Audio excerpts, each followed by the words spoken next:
In our previous videos, we have explored how polymers are formed and equations for polymerization reactions.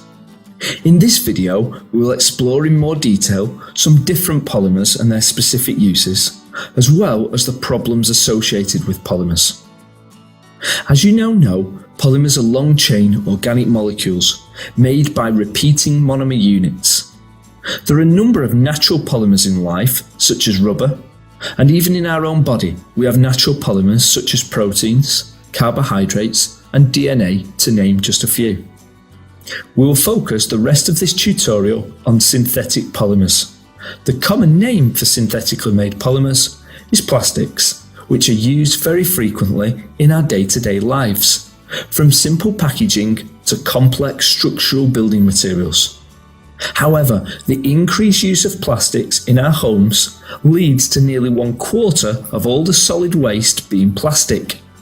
Some of this can be recycled to minimise the effects on our environment, but a long-term goal for many chemists is to develop more biodegradable plastics which would naturally break down in our environment.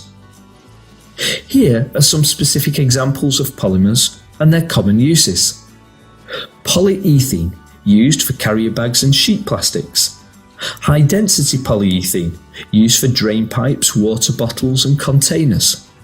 Polystyrene, used in packaging. Polypropylene, used for bottle caps, plastic bottles and plastic pipes. Polychloroethylene, often known as PVC, and is used for windows and door frames, plastic hinges and bottles. Poly-1122 tetrafluoroethylene, also known as PTFE, which is a non-stick coating on frying pans, as well as being used in bearings and other low-friction surfaces. Kevlar is a unique polymer in that it forms bulletproof vests and jackets.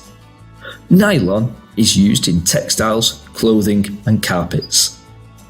As you can see, polymers play a huge role in our day-to-day lives, and their use is wide and varied owing to their unique individual properties. It is important to understand that most of the alkene monomers used to make polymers are obtained in some part from crude oil, and therefore it is critical that we recycle plastics to conserve our natural resources for the future manufacture of these polymers.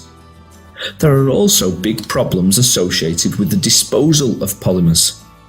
The biggest problem, as mentioned above, is that polymers are non-biodegradable, which means that microorganisms cannot naturally break them down.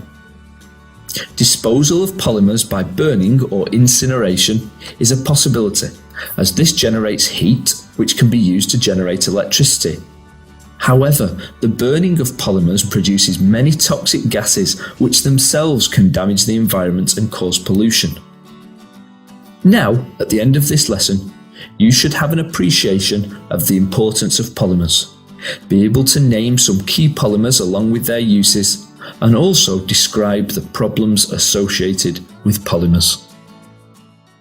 If you liked the video, give it a thumbs up and don't forget to subscribe. Comment below if you have any questions. Why not check out our AddyESchool app as well?